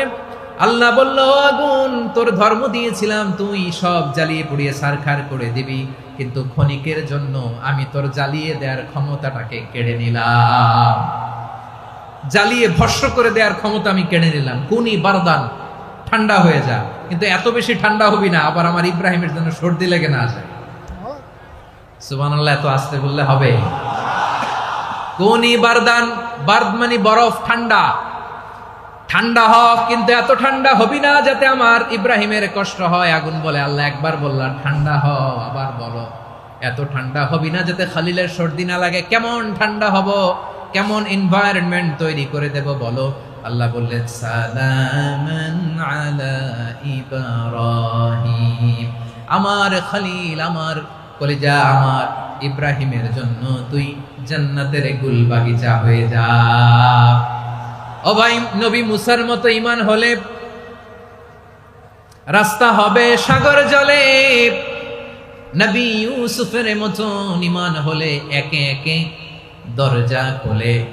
নবী ইব্রাহিমের মতো ঈমান যদি আজও থাকে বিদ্যমান, অগ্নিকুণ্ডে দেখতে পাবে খুবসুরতে ফুল ভাগার।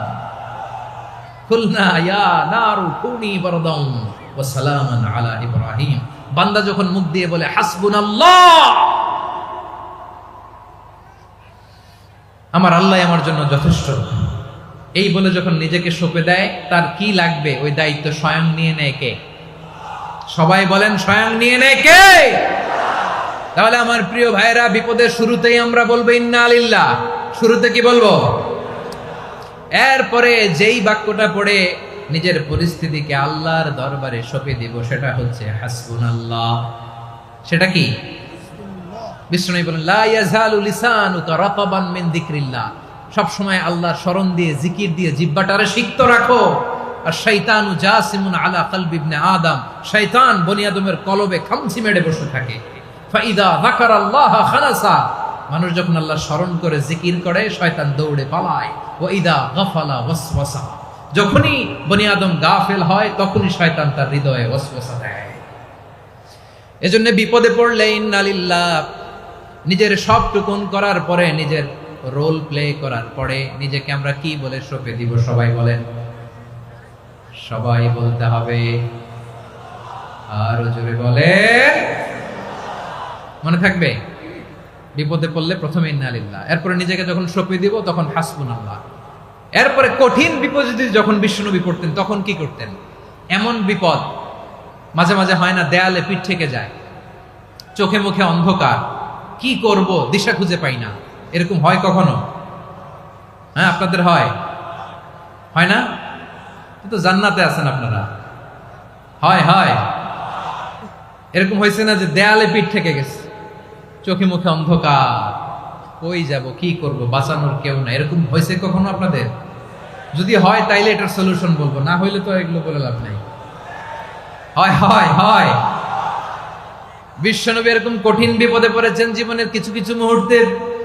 ওই মুহূর্তে বিশ্বনবী স্পেশাল দুইটা দোয়া পড়তেন। এই দোয়াগুলো আপনাদেরকে জানিয়ে দেয়। বিশ্বনবী বলেন, কঠিনতম বিপদে যখন পড়বা, দেয়ালে পিঠ থেকে যায়, চোখে মুখে অন্ধকার, বাঁচার কোনো উপায় নাই, তখন পড়বা লা ইলাহা ইল্লা আনতা সুবহানাকা ইন্নী কুনতু মিনাজ জালিমিন। আল্লাহ, তুমি ছাড়া কোনো ইলাহ নাই, তুমি পবিত্র, নিশ্চয় আমি জালিমদের অন্তর্ভুক্ত। সুবহানাল্লাহ বলেন। এই দোয়া সাইয়েদনা ইউনূস আলাইহিস সালাম পড়েছিলেন যখন মাছের পেটে ছিলেন। কিসের পেটে? এবং অনেক মুফাসসিরিন একরাম বলেছেন, অনেক আহলুল ইলমরা বলেছেন, এটা হচ্ছে ইসমে আজম। ইসমে আজম এমন দোয়া যেটা দিয়ে দোয়া করলে আল্লাহ দোয়া কবুল করে, কিন্তু এটা কোনটা, এটা নিয়ে ইখতিলাফ আছে। কোন আহলুল ইলম বলেন এই লা ইলাহা ইল্লা আনতা সুবহানাকা ইন্নী কুনতু মিনাজ জালিমিন, এটা হচ্ছে ইসমে আজম। সাইয়েদনা ইউনূস আলাইহিস সালাম পড়েছেন, আপনারা পড়েননি? তুফান হইলে পড়েন না? আমাদের এলাকায় তো এটা খুব, এটার উপর ব্যাপক আমল আছে। পটুয়াখালীতে কি অবস্থা বলেন? পড়েন পড়েন পড়েন পড়েন। একটা গল্প শুনেছিলাম, পাক হানাদার বাহিনী যখন বাংলাদেশে অ্যাটাক করত, ৭১ সালের ঘটনা বলতেছে, আমরা তো দেখি নাই, শুনছি আর কি। ৭১ যদি দেখতাম এতদিনে রাজাকার হয়ে যেতাম। আল্লাহ আমাদেরকে বাঁচাই দিছে, আল্লাহর মেহেরবানি, ঠিক কিনা বলেন? মন মতো হইলে মুক্তিযোদ্ধা, মন মতো না হইলে রাজাকার। কত কিছু দেখলাম এই শাহবাগের বুকে। আল্লাহ, ৭১ সালে দেখি নাই, আমরা শুনেছি পাক হানাদার বাহিনী জিজ্ঞেস করত মুসলিম না অমুসলিম চেক করার জন্য, বলতো কালেমা বল, কালেমা বাতাও। তো যারা কালেমা বলতে পারতো পাকিস্তানি বাহিনী নাকি ওদেরকে ছেড়ে দিত, শুনেছি। তো একজনকে, এক বাঙালিরে পেয়ে তার মাথার মধ্যে বন্দুকর নল ধরে বলতেছে কালেমা বল সালে, কালেমা বাতা, কালেমা বল। তো ভয়ের চোটে এই দোয়া পড়া শুরু করছে। ও পড়তেছে লা ইলাহা ইল্লা আনতা সুবহানাকা ইন্নী কুনতু মিনাজ জালিমিন। পাকিস্তানি বলে সালে ইয়ে তো মুসিবত কা কালেমা है। বাঙালি কয় হাম তো ভি মুসিবত মে है। পাকিস্তানি বলে বেটা কোন দোয়া বললি, এটা তো মুসিবতের কালেমা। কয় আমিও তো মুসিবতে আছি, আমার মাথার মধ্যে বন্দুক ধরে তুমি আমার কালেমা জিজ্ঞেস করো, এখন কোনটা কালিমা আর কোনটা কি দোয়া, আমার হুঁশ আছে নাকি? প্রিয় ভাইরা, আসলে এটা দুআউল মুসিবা, বিপদে পড়লে এ দোয়া পড়তে হয়। লা ইলাহা ইল্লা আনতা সুবহানাকা ইন্নী কুনতু মিনাজ জালিমিন, এটা পড়বেন আপনারা। এই দোয়া পড়ে সাইয়েদনা ইউনূস আলাইহিস সালাম মাছের পেট থেকে রক্ষা পেয়েছিলেন। রক্ষা করেছিল কে? তুমি ইউনূস নবীরে যখন খাইলো মাছেতে গিলিয়া, ফেরেশতা পাঠাইয়া দিলে ইসমে আজম দিয়া। প্রাণে ছিল যাহার ভয় সেথা পাইল আশ্রয়, প্রাণে ছিল যাহার ভয় সেথা পাইল আশ্রয়। মাছের পেট হতে সে যে পেল পরিত্রাণ। আল্লাহু আল্লাহু তুমি জাল্লে জালালুহু, শেষ করা তো যায় না গে তোমার গুণগান। আল্লাহু আল্লাহু, সুবহানাল্লাহ পড়েন। লা ইলাহা ইল্লা আনতা সুবহানাকা ইন্নী কুনতু মিনাজ জালিমিন। বিশ্বনবী বললেন, দেয়ালে পিঠ থেকে গেলে, চোখে মুখে অন্ধকার, বাঁচার কোনো উপায় নাই, তখন এই দোয়াটা করতে হবে। এই দোয়া পড়ে আল্লাহর কাছে ফরিয়াদ করলে বিপদ মুক্ত করবেন কে? কেন এই দোয়াটা আল্লাহর কাছে বড্ড প্রিয় জানেন আমার ভাইয়েরা? কারণ এই দোয়ার মধ্যে 3টা জিনিস আছে। আমি যেরকম আঙ্গুল উঁচু করেছি, এরকম করেন তো, তিনটা। কয়টা? তিনটা। এক নম্বরে হচ্ছে তাওহীদ, দুই নম্বরে তাসবিহ, তিন নম্বরে তাকরীর। আই রিপিট, আবারও বলছি, এক নম্বরে তাওহীদ, দুই নম্বরে তাসবিহ, তিন নম্বরে তাকরীর। এ দোয়াটা আল্লাহর কাছে এত পছন্দনীয় কারণ এ দোয়ার প্রথম অংশে আছে তাওহীদ, আল্লাহর একত্ববাদের ঘোষণা। লা ইলাহা ইল্লা আনতা, ও আল্লাহ আপনি ছাড়া কোনো ইলাহ নাই, উপাস্য নাই। এ কথা বললে আর আল্লাহ বড় খুশি হয়ে যায়, সুবহানাল্লাহ পড়েন। এ দোয়ার দ্বিতীয় অংশে আছে তাসবিহ, মানে আল্লাহর প্রশংসা, প্রশংসা সূচক বাণী। সুবহানাক সুবহানাক সুবহানাক, ও আল্লাহ আমি আপনার পবিত্রতা ঘোষণা করছি, সুবহানাক। এ কথা শুনলেও আল্লাহ খুশি হয়ে যায়, সুবহানাল্লাহ পড়েন। এই দোয়ার তৃতীয় অংশে আছে তাকরীর, তাকরীর মানে পাপের স্বীকৃতি। তাকরীর মানে কি? তাকরীর মানে পাপের স্বীকৃতি। এই দোয়ার তৃতীয় অংশে আছে ইন্নী কুনতু মিনাল যালিমিন, ও আল্লাহ আমি জালিমদের অন্তর্ভুক্ত। আল্লাহ আল্লাহ আমি জালেম, আল্লাহ আমি ভুল করেছি, অন্যায় করেছি, আল্লাহ আমি জালেমদের অন্তর্ভুক্ত। এই পাপের স্বীকৃতি, অ্যাকনোলেজমেন্ট আল্লাহ বড্ড পছন্দ করে। যখন আল্লাহর কাছে আপনি ছোট হবেন, ছোট হতে হতে যত ছোট হবেন ওই দৃশ্যটা দেখতে আল্লাহ বড্ড পছন্দ করে, সুবহানাল্লাহ বলে। তিন নম্বর অংশ ইন্নী কুনতু মিনাজ যালিমিন, আল্লাহ আমি জালেমদের অন্তর্ভুক্ত। সাইয়েদনা আদম আলাইহিস সালাম ভুল করে যখন নিষিদ্ধ গাছের ফুল খেয়ে ফেললেন, ফল খেয়ে ফেললেন, আল্লাহ বললেন আদম ক্ষমা পেতে চাইলে তুমি আর হাওয়া মিলে স্বীকৃতি দাও, পাপের স্বীকৃতি। আর পড়ো রব্বানা যালামনা আনফুসানা ওয়া ইল্লাম তাগফির লানা ওয়া তারহামনা লানাকুনান্না মিনাল খাসিরিন। ও আল্লাহ আমি আদম আর হাওয়া যালামনা আনফুসানা, আমরা আমাদের নফসের উপর বড্ড জুলুম করেছি। আল্লাহ ওয়া ইল্লাম তাগফির লানা ওয়া তারহামনা, আপনি যদি ক্ষমা না করেন, আপনি যদি দয়া পরবশ না হন, আপনি যদি রহম না করেন, আমরা তো ক্ষতিগ্রস্তদের মধ্যে শামিল হয়ে যাব। এই দোয়া করার সাথে সাথে সাইয়েদনা আদম আর হাওয়া আলাইহিস সালামকে ক্ষমা করে দিলেন কে? তাহলে এই দোয়ার তিন নম্বর অংশ তাকরীর, এটা আল্লাহ বড্ড পছন্দ করে। আমার কলিজার টুকরা ভাইয়েরা, গুনাহ করে শিকার যেতে হবে, এটা আল্লাহ ভালোবাসেন। সাইয়েদনা আবু বকর রাদিয়াল্লাহু তাআলা আনহু বিষ্ণু ইসলামকে বললেন, ইয়া রাসূলুল্লাহ আল্লিমনি দুআআন আদউ বিহি ফি সালাতি, নবী হে আপনি আমার এমন একটা স্পেশাল দোয়া শিখায় দেন যে দোয়াটা আমি নামাজে পড়ব। নবী বললেন, তাহলে তুমি পড়ো আল্লাহুম্মা ইন্নী যালামতু নাফসি যুলমান কাসীরান ওয়া লা ইয়াগফিরুয যুনুবা ইল্লা আনতা ফাগফিরলি মাগফিরাতাম মিন ইনদিকা ওয়ারহামনি ইন্নাকা আনতাল গফুরুর রহিম। সুবহানাল্লাহ। সালাম ফেরানোর আগে পড়েন, কথা কয় না, পড়েন পড়েন। ও আবু বকর, নামাজে যদি দোয়া করতে মনে চায় এই দোয়াটা পড়বা, আল্লাহুম্মা ইন্নী যালামতু নাফসি, আল্লাহ জুলুম করেছি আমার নফসের উপর, যুলমান কাসীরা অনেক জুলুম, ওয়া লা ইয়াগফিরুয যুনুবা ইল্লা আনতা, আপনি ছাড়া এই জুনুব, এই পাপ ক্ষমা করার দ্বিতীয় কোনো রব নাই। আছে? আল্লাহ ছাড়া আমাদের গুনাহ আর কে কে ক্ষমা করতে পারে বলেন তো? কে পারে? কে? এজন্য আল্লাহরে বলবেন, আল্লাহ আমি ছাড়া তোমার গোলামের অভাব নাই, ও আমার রব আমি ছাড়া এই জমিনের বুকে তোমার গোলামের অভাব নাই, কিন্তু তুমি ছাড়া তো আমার দ্বিতীয় কোনো রব নাই। পারবেন বলতে? পারবেন? চোখের পানি ছেড়ে আল্লাহরে বলবেন, আল্লাহ তুমি আমার রব, তুমি আমার সব। কি বলবেন? আল্লাহ আমারে রব। সবাই বলুন, আল্লাহ আমারে রব, দমে দমে তনু মনে তারি অনুভব, আল্লাহ আমারে রব। আল্লাহরে বলেন, আল্লাহ তুমি আমার রব, তুমি আমার সব।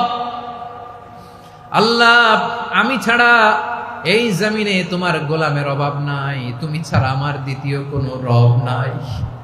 এ কথা বলে চোখের পানি ছেড়ে আল্লাহরে স্বীকৃতি দেন, আল্লাহ আমি পাপী, আল্লাহ জামিনে আমার চেয়ে বড় পাপী আর কেউ নাই। ওযু করে সিজদায় লুটিয়ে পড়ে চোখের পানি ছেড়ে আল্লাহরে পাপের স্বীকৃতি দেন, আল্লাহ এমন কোন জুলুম নাই, গুনাহ নাই আমি করি নাই, সগীরা কবিরা, জেনে না জেনে, ইচ্ছায় অনিচ্ছায়, শিরকি বেদাতি সব গুনাহ করেছি। আল্লাহ আকাশের নিচে জমিনের উপরে আমার চেয়ে বড় গুনাহগার আর কেউ নাই। চোখের পানি ছেড়ে আল্লাহরে বলেন, আল্লাহ আমি ছাড়া তোমার গোলামের অভাব নাই, তুমি ছাড়া আমার দ্বিতীয় কোনো রব নাই, তুমি ছাড়া তো কেউ আমার গুনাহ ক্ষমা করার নাই, তুমি আমার রব, তুমি আমার সব। বলতে পারবেন? এই তাকরীর আমার পটুয়াখালীর ভাইয়া, এই স্বীকৃতিটা দেখতে আল্লাহ বড্ড ভালোবাসে, কারণ আমরা সবাই গুনাহগার, আমরা সবাই কি? বিশ্বনবী বলেন কুল্লুকুম খাত্তাউন, হ্যাঁ বানি আদম, তোমরা সবাই পাপী। সবাই কি? সবাই পাপী। আমরা সবাই পাপী, আপন পাপের বাটখারা দিয়ে অন্যের পাপ মাপি। আমরা যে পাপী এটা ভাবতে মনে চায় না কারণ, খালি অন্যের পাপ দেখি আমরা, এটা ভুল।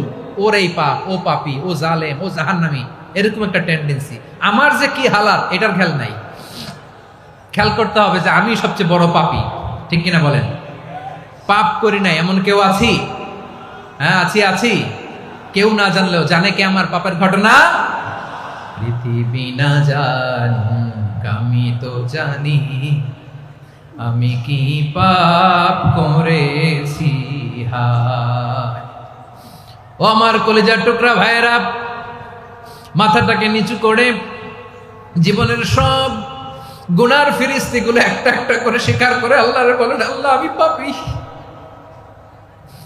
আল্লাহ আমার চেয়ে বড় পাপী এই দুনিয়াতে কেউ নাই, আকাশের নিচে জমিনের উপরে আমার চেয়ে বড় পাপী কেউ নাই। একটা একটা করে আল্লাহ স্বীকার করি আমি পাপী, সব পাপের স্বীকৃতি দিলাম। পৃথিবী না জানুক আমি তো জানি, আমি কি পাপ করেছি হায়।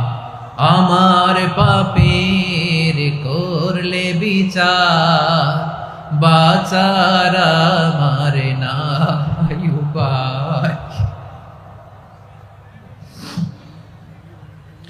দয়াময় তুমি মাফ করো আমায়, মাফ করো আমায়। আল্লাহ তাআলা যদি দয়া করে আমাদেরকে মাফ না করে, আমাদের বাঁচার কোনো উপায় নাই। আপনি কি ভেবেছেন আপনার নামাজ দিয়ে আপনি জান্নাতে যাবেন? আপনি তাহাজ্জুদ গুজার, সেজদা দিতে দিতে কপালে দাগ ফেলেছেন, এটা আপনারা জান্নাতে নেবে না। আপনি এলাকার সবচেয়ে বড় হাতেম তাই দানশীল, এই দানের ভরসায় বসে আছেন, কশিন কালো ওঠা। আমাদের নামাজ, আমাদের রোজা, আমাদের ইবাদত, এগুলোকে মিজানের পাল্লায় উঠালে কোনো ওজনই হবে না। তবে আমাদের একটা কৌশল জানা আছে, আমরা আল্লাহর রহমতের ভিখারি। আমরা সেদিন আগেই গুনার স্বীকৃতি দিয়ে দেব। আমরা বলবো, আল্লাহ তুমি প্রশ্ন করার আগে তোমার একটা কথা বলি, আমারে কিছু জিজ্ঞেস করো না, আমি সব করেছি। এমন কোন পাপ নাই যে পাপ আমারে দিয়ে হয় নাই। তোমার রহমত দিয়ে তুমি জান্নাতে পাঠাবা, তোমার দয়ায় জান্নাতে যেতে চাই, আমল দিয়ে না। পারবেন বলতে? কিয়ামতের দিন আমরা বলবো, আল্লাহ আমার আমল দিয়ে জান্নাত চাই না, আমি তোমার দয়া দিয়ে জান্নাত চাই। তোমার দয়া ছাড়া আমার কোনো উপায় নাই। কারণ আল্লাহ যদি বিচার করে, বাঁচার কারো উপায় নাই। আল্লাহ যদি বলে ফেলেন তুই এটা করলি কেন, ওখানে গেলি কেন, কোরআনে 1000 বার নিষেধ করলাম তারপরেও এই পাপে জড়ালি কেন, এরকম প্রশ্ন ছুড়ে দিলে আমার উত্তর আছে? বাঁচার কোনো উপায় আছে? রোজ হাসরে হে আল্লাহ আমার করোনা বিচার, আল্লাহ করোনা বিচার। বিচার চাহি না তব দয়া চাই, এ গুনাহগার, আল্লাহ করোনা বিচার। আপনার আমল দিয়ে জান্নাতে যাবেন? কি দিয়ে যাবেন? আল্লাহর দয়া দিয়ে। আল্লাহর রহম আর দয়া ছাড়া কেউ জান্নাতের চেহারাও দেখতে পাবে না। আমার প্রিয় ভাইরা, এই দোয়া আল্লাহর কাছে পছন্দনীয় হওয়ার কারণ 3টা। দোয়ার প্রথম অংশে আছে তাওহীদ, আল্লাহর একত্ববাদের ঘোষণা। এই দোয়ার দ্বিতীয় অংশ আছে তাসবিহ, আল্লাহর প্রশংসা সূচক বাণী। এই দোয়ার 3 নাম্বার অংশ পাপের স্বীকৃতি। তাহলে আমরা সবাই গুনাহগার, আমরা আল্লাহর কাছে পাপের স্বীকৃতি দিয়ে বলবো, ও আল্লাহ ইন্নী কুনতু মিনাজ জালিমিন, আমরা জুলুম করেছি, পাপ করেছি, অন্যায় করেছি, আল্লাহ বুঝতে পারি নাই। শয়তানের ওয়াসওয়াসায় পড়ে, বন্ধুর পাল্লায় পড়ে, নফসের খায়েশ মিটাতে যে আল্লাহ করে ফেলেছি। তুমি গুনাহ না মাফ না করলে আমাদের গুনাহ মাফ করার দ্বিতীয় কেউ নাই, ঠিক কিনা বলেন? এভাবে অনুতপ্ত হয়ে যদি আল্লাহর কাছে দোয়া করেন, দেয়ালে পিঠ থেকে গেছে, কোন রাস্তা নাই বের হওয়ার, ওই মুহূর্তেও আপনাকে বিপদ থেকে উদ্ধার করবে কে?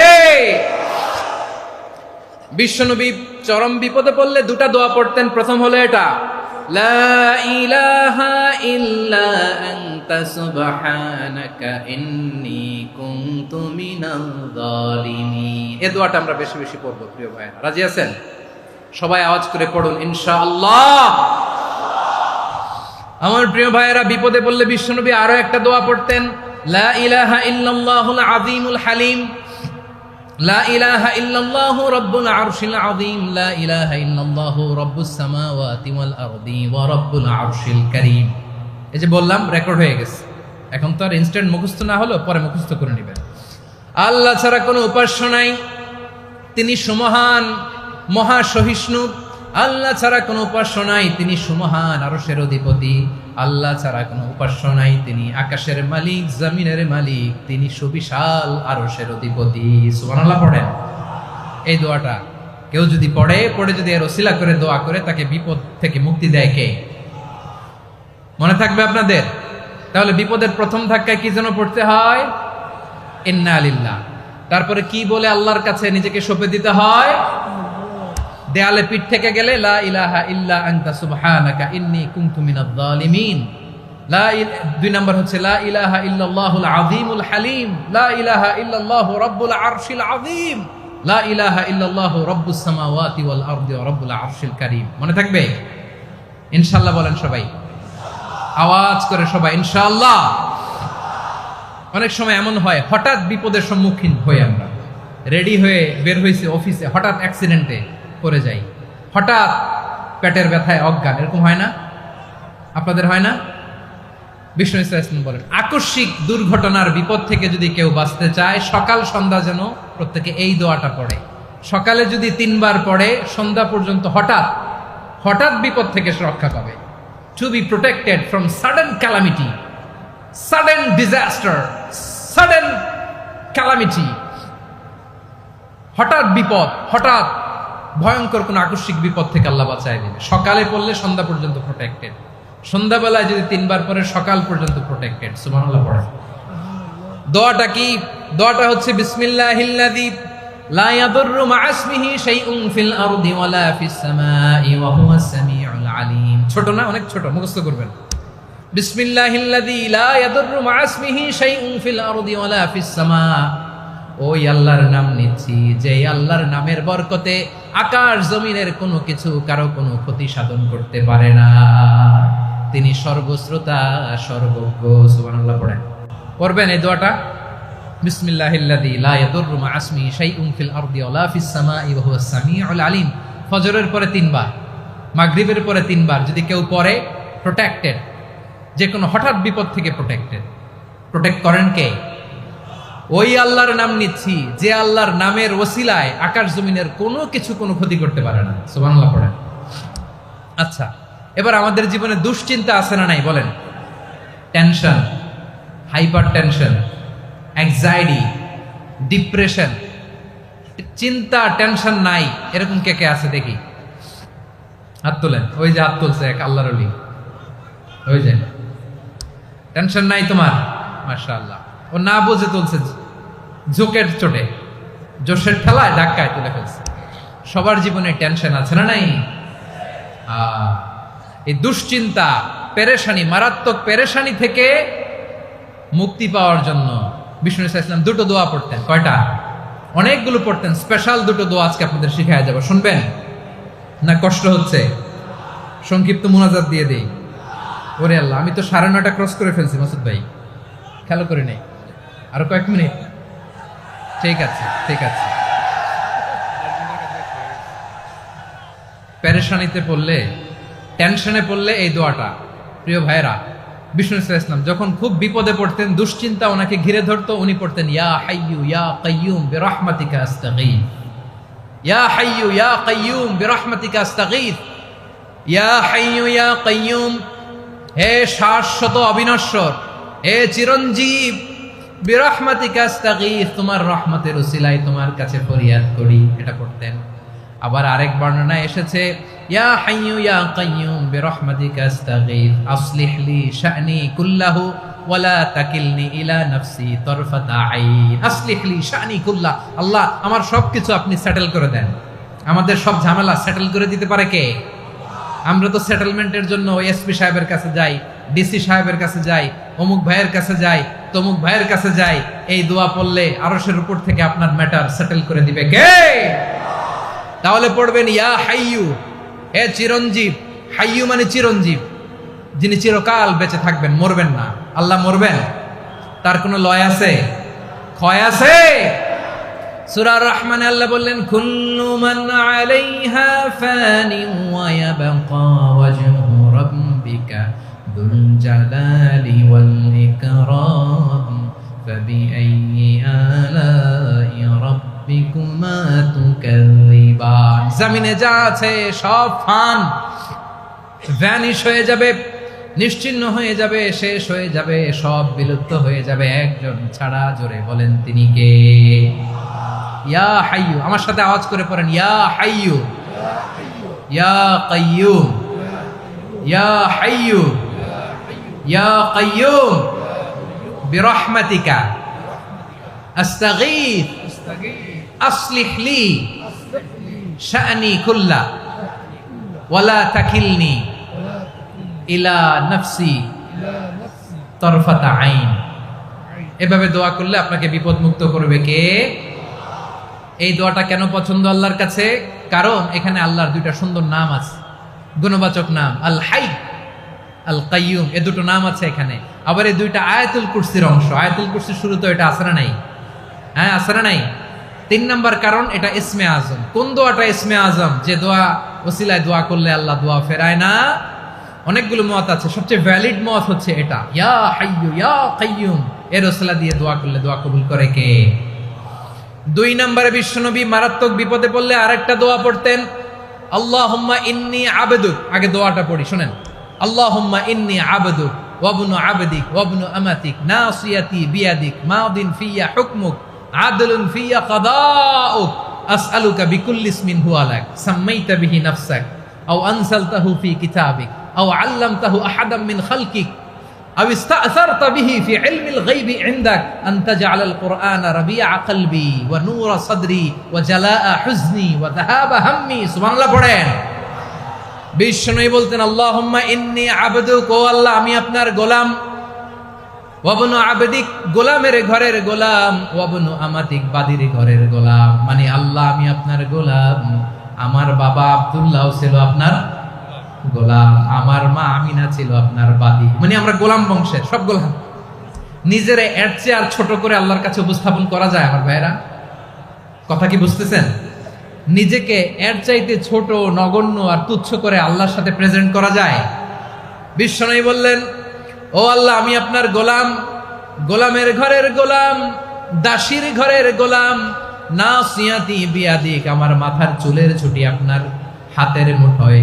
আপনি ডানে টান দিলে আমি ডানে যেতে বাধ্য, আপনি বাঁয়ে টান দিলে বাঁয়ে যেতে বাধ্য। সুবহানাল্লাহ বলেন। পিছনে 2-1 ভাই দাঁড়ালেন কেন?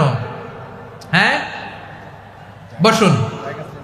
জায়গা চেঞ্জ করতেছে, সেই দুপুর থেকে বসে আছে, আমি জানি। মাশাআল্লাহ, কেউ 2-1 বেরিয়েছে, গ্যাপ পূরণ করতেছে। মাশাআল্লাহ। পড়েন সুবহানাল্লাহ, আলহামদুলিল্লাহ, লা ইলাহা ইল্লাল্লাহু মুহাম্মাদুর রাসূলুল্লাহ সাল্লাল্লাহু আলাইহি ওয়াসাল্লাম।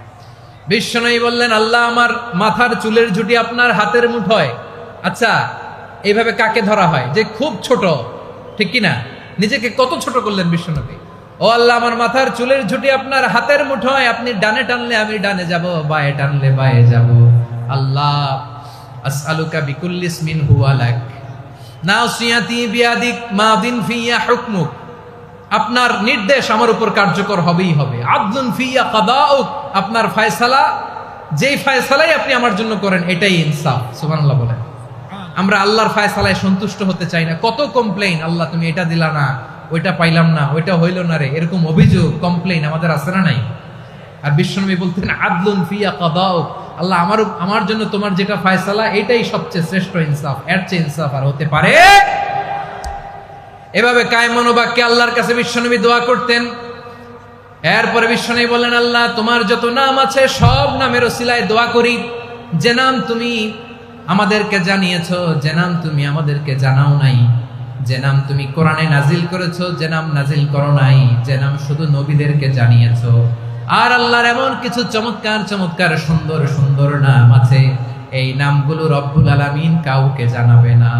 সুবহানাল্লাহ বলেন। আমরা তো 99 নাম জানি, 100 নাম জানি আল্লাহ, কিন্তু আল্লাহর এমনও কিছু নাম আছে যেগুলো আল্লাহ বিশ্বনবীরও জানায় নেই। এগুলো আল্লাহ ইলমুল গায়বে রেখে দিয়েছেন। দোয়ার সময় বলবেন, আল্লাহ তোমার যেই নামগুলো জানি, যেগুলো জানি না, যেগুলো কোরআনে আছে, যেগুলো নাই, যেগুলো নবীরে খাস ভাবে জানাইছো ওগুলোর উসিলায়, যেগুলো কোনোদিন জানাবাও না তোমার ওই নামের উসিলাও তোমার কাছে চাই। আল্লাহ কোরআনকে আমার হৃদয়ের বসন্ত বানাও, আমার বক্ষের জ্যোতি বানাও, আমার চিন্তা দুশ্চিন্তা তুমি দূর করে দাও। বিশ্বনবী বললেন, এই কালিমাগুলো, এই বাক্যগুলো পড়ে যদি কেউ আল্লাহর কাছে ফরিয়াদ করে, তার হৃদয় থেকে দুশ্চিন্তা কাটিয়ে দিবে কে? পড়বেন, এই দোয়াগুলো পড়বেন। আচ্ছা, সব শেষে বলি, ঋণের বোঝায় যারা জর্জরিত, বিষ্ণু ইসলাম চমৎকার একটা দোয়া শিখিয়েছেন। আমাদের অনেকে ঋণের বোঝায় জর্জরিত, আছে না নাই? এদিকে কেউ আছেন? থাকলে হাত তোলার দরকার নেই, থাকলে এই দোয়াটা পড়বেন। এক সাহাবীর নাম আবু উমামা, নামাজের ওয়াক্ত ছাড়া উনি মসজিদে যেয়ে বসে আছে। বিশ্বনবী বললেন, কিরে আবু উমামা, নামাজের তো ওয়াক্ত হয় নাই, মসজিদে কি? সাহাবী বলে, হুমুমুন লাজিমাতনি ওয়া দুয়ুন, নবী গো, ঋণের বোঝায় এমন টেনশনে আছি, ঘরে থাকতে পারলাম না, মসজিদে চলে আসছে। বিশ্বনবী বলেন, আমি কি তোমার এমন একটা দোয়া শিখাবো যেটা পড়লে আল্লাহ তাআলা তোমার ঋণের বোঝা হালকা করে দিবেন? আবু উমামা বললেন, ইয়া রাসূলুল্লাহ, অবশ্যই শিখাবেন। বিশ্বনবী বললেন, তাহলে তুমি পড়বা, আল্লাহুম্মা ইন্নী আউযু বিকা মিনাল হাম্মি ওয়াল হাযান ওয়া আউযু বিকা মিনাল জুবনি ওয়াল বুখল ওয়া আউযু বিকা মিন গালাবাতিদ দাইনি ওয়া কাহরির রিজাল। ও আল্লাহ, তোমার কাছ থেকে দুশ্চিন্তা থেকে পানা চাই, কৃপণতা, ভীরুতা, অলসতা, কার্পণ্যতা, এই সব কিছু থেকে, মানুষের কঠোরতা, আমার উপর মানুষের আধিপত্য এবং ঋণের বোঝা থেকে পানা চাই। এই দোয়াটা যখন বিশ্বনবী শিখাই দিলেন, আবু উমামা বারবার এই দোয়া পড়ে, আল্লাহুম্মা ইন্নী আউযু বিকা মিনাল হাম্মি ওয়াল হাযান ওয়া আউযু বিকা মিনাল আজজি ওয়াল কাসাল ওয়া আউযু বিকা মিনাল জুবনি ওয়াল বুখল ওয়া আউযু বিকা মিন গালাবাতিদ দাইনি ওয়া কাহরির রিজাল। আবু উমামা বলে, এই দোয়া আমি পড়তে লাগলাম আর পড়তে লাগলাম, কিছুদিন পরে দেখা গেল বিশ্বনবীর শেখানো এই দোয়ার বদৌলতে আল্লাহ তাআলা আমার সব ঋণ পরিশোধের ব্যবস্থা করে দিয়েছেন। পড়বেন, পড়বেন। আমার প্রিয় পটুয়াখালীর ভাইরা, বিশ্বনবীর জামাতা সাইয়্যিদিনা আলী রাদিয়াল্লাহু তাআলা আনহুর কাছে এক লোক এসে বলে, হে আলী, ঋণের বোঝায় আমি জর্জরিত, আমার কিছু অর্থ দিয়ে সাহায্য করো। সাইয়্যিদিনা আলী রাদিয়াল্লাহু তাআলা আনহু বললেন, আমি কি তোমারে এমন একটা দোয়া শিখাবো যেটা বিশ্বনবী আমাদের শিখিয়েছেন? এই দোয়া যদি তুমি পড়ো, লাউ কানা আলাইকা মিসলু জাবালিন কাবীরিন দাইনান আদাল্লাহু আনকা, পাহাড় পরিমাণও যদি ঋণের বোঝা হয়, আল্লাহ এটা পরিশোধের ব্যবস্থা করে দিবেন।